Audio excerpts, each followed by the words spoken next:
Welcome to a world of laughs where humor knows no bounds. Enjoyed your stay? Subscribe, hit like, and keep the chuckles coming. Remember, laughter is timeless.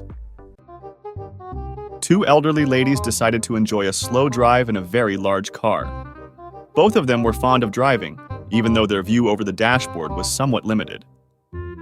They drove leisurely through the town, immersed in pleasant conversation and admiring the beautiful day.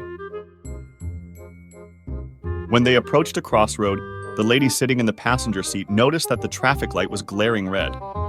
She turned her gaze towards her friend, who seemed unaware of the traffic signal. Trying to remain calm, she reassured herself, thinking, "I must be seeing things wrong."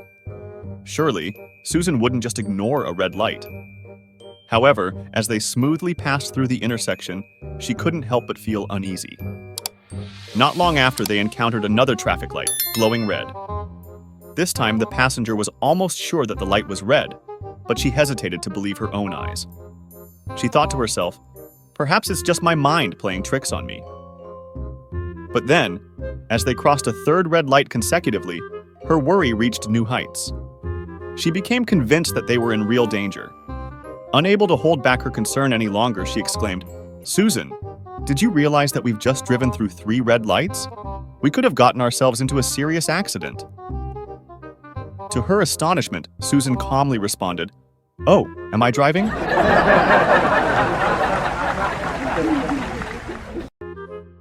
On a peaceful Sunday, right after an uplifting church service, Rick, known as the richest person in the community, stood up. He requested to speak to the people gathered there.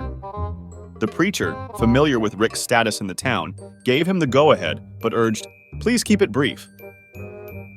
Rick replied, "Of course, Father," and then he cleared his throat to address the congregation. "I vividly remember the time when I earned my very first dollar," he began. "On that same evening, I went to a church event. The speaker there was sharing stories about his work helping others. At that moment, I had only $1 to my name. It was a hard choice. Should I give this dollar to support the speaker's noble work, or should I keep it for myself? In the end, I decided to donate it. I firmly believe that it was God's blessing on that decision that led me to become a millionaire today." He concluded his speech, his eyes shining with emotion. Just then, an elderly lady in the crowd stood up and said, "I dare you to do it again."